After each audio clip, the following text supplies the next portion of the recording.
baabwe abagenda okubakulembera okumala ebbanga lya myaka 3. Embiranye ey'amaanyi ebadde ku bifo bibiri okuli ekya Ssentebe ne munnamawulire w'ekibiina.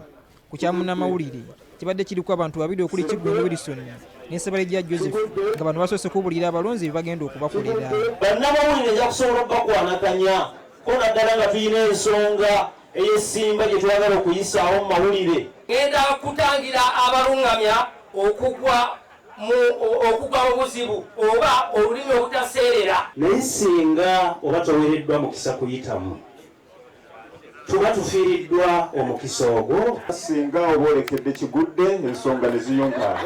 Embeera eno era teyawukana n'ekifo kya Ssentebe ekibadde kivuganyizibwako Isima Kajja ne Sempiira Kachwano.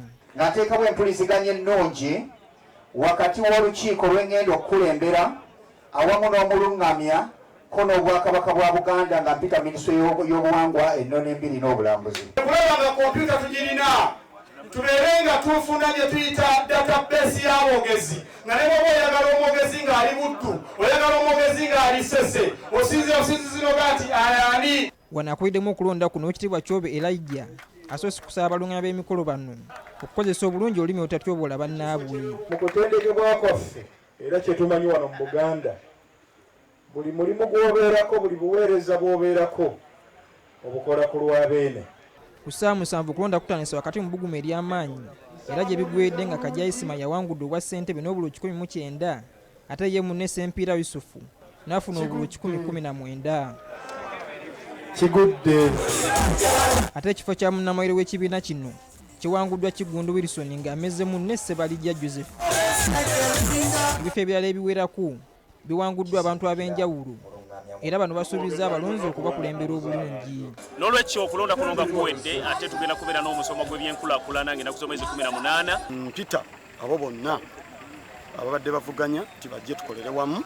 Mpisa kikulu nnyo n'amateeka okusinziira ku constitution yaffe ey'abogezi. Wano abalondeddwa basabiddwa okukola ebyo ebibasuubirwamu. Tuli bangi ate bwe tuba tukkiriza nti eggwanga oba olulimi ly'eggwanga nga tukolera mu lulimi Luganda, tulina okuba obumu n'okuba n'obukulembeze tusobole okutwala Buganda ku ntikko.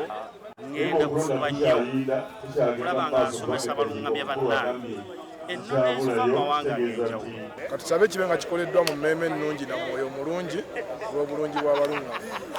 Akira Mbwanika Namugera ne Shafiki Galuwangu IBS 35 Nagambuuze. Kale mwebale mututusiza